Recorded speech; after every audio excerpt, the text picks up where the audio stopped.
Yo, what is up, everybody? Push your hand. STR Reacts here, and I know I haven't posted in like a week or so.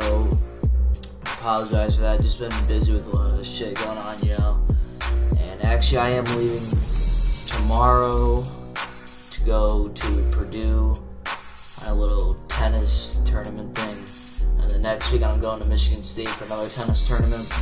So I'm gonna try and get a couple videos out before then, and then there's gonna be a lack of uploads for a little bit. Just stay tuned, because after that I'll have plenty more time to make videos, and there'll be pumping out multiple videos a day and all that. But anyways, today we are here to watch 10 most awkward live TV moments. It is by The Richest, so if you want to check out the original video without me commentating over it, make sure you click the link in the description, and let's get into it.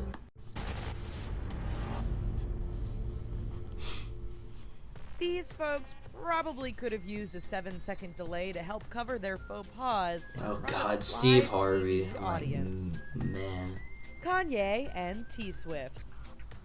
One of the great pleasures in awards show watching is engaging in a disagreement over the chosen recipient for an award. Typically, this involves you yelling towards I've never the seen TV that. and the ceremony going on entirely unperturbed. But what happens when an attending guest opts to offer their own opposition? Millions of viewers of the 2009 MTV Video Music Awards witnessed this exact scenario as Kanye West came on stage to interrupt Taylor Swift's acceptance speech upon being awarded Best Female Video, and to suggest Dude, that Kanye Beyoncé West should don't have give a won for fuck. Single Ladies. The He incident is has become savage, something dude. of pop culture legend, with West's infamous "I'ma let you finish" line spawning countless memes. Harvey's slip.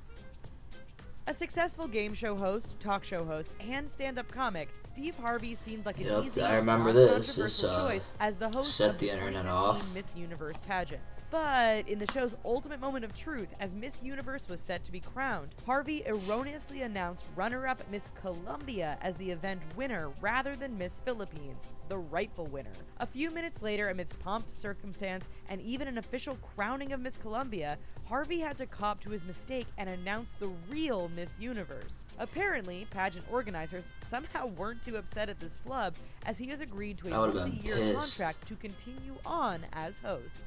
What? Ashley gets busted. How?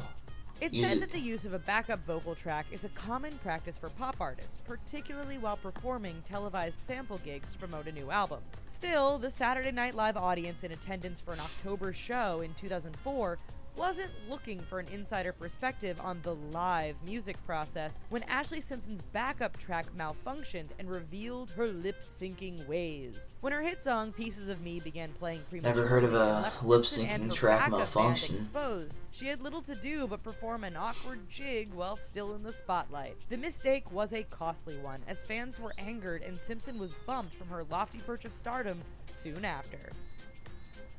Carl Lewis's anthem.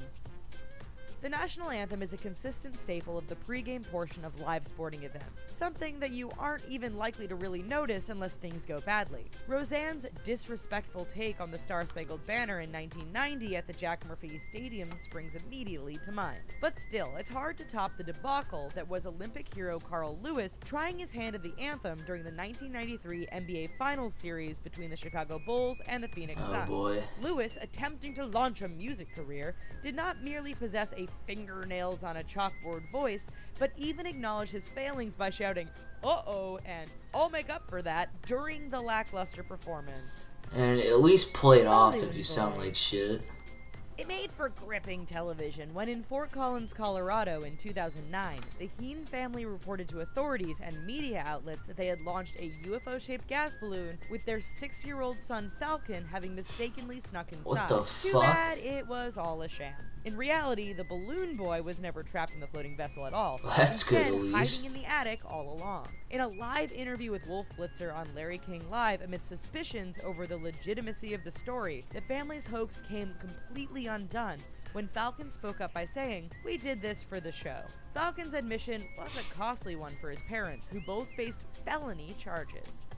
Damn. Capone's empty vault. It seems like a fairly fundamental lesson in television 101 that if you offer a heavily promoted special based on a tantalizing reveal, you better make sure that the reveal comes with at least a somewhat satisfying payoff. There was no such luck for Geraldo Rivera, who Dude, was this guy's a attempting to regain his dumbass. place I in the seen him spotlight on, after his 1985 firing from ABC when he hosted a live special. I seen this showcasing the guy on opening of a Celebrity secret Apprentice. vault This man's a once owned dumbass. by Al Capone. After teasing the possible finding of bodies or money, all that emerged from the search were piles of dirt and empty bottles. After the search, an egg on his face Rivera was left to awkwardly concede defeat and seemed eager to get off camera. Ooh, weak research, Kathy Lee.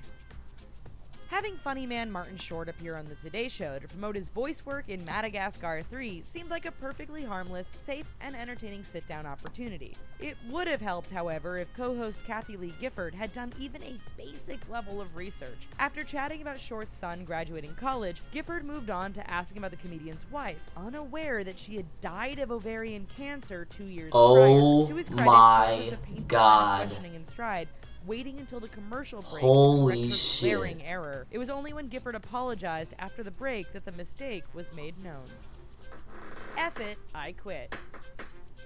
For disgruntled Wow, employees, you oughta it was quit a true TV life if you make a dream mistake scenario of like someone that. going out in a blaze of glory. For the news-watching TV audience, it was a stunning moment of, did that really just happen? While reporting on a story about an illegal marijuana club for Anchorage, Alaska's KTVA network, Charlo Green dropped the metaphorical and literal microphone by admitting her role as the owner of the marijuana club before closing with the now iconic words, F it, I quit. The camera then cuts to a clearly shell-shocked anchor who stumbles over attempts to both cut to commercial and apologize for the offensive language used. She went out with, Weigh in, oh, boner. what the hell?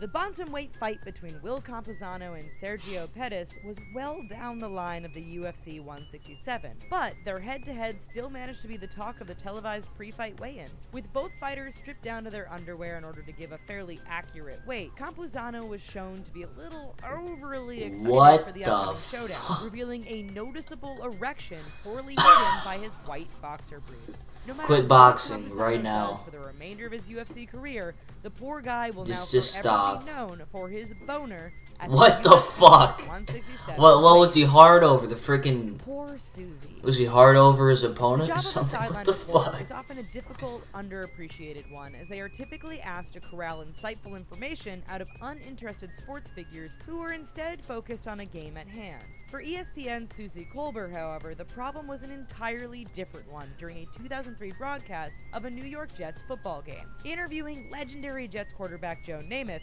Kolber's questions fell by the wayside as an intoxicated Namath expressed his desire to kiss her and claimed that he couldn't care less about the team Ugh. struggling. Damn. Alright guys, that is going to conclude this video. Remember, if you want to see the original one, make sure you click the link in the description. And also make sure you support this video by liking, commenting, and subscribing. And I will see you guys in the next one.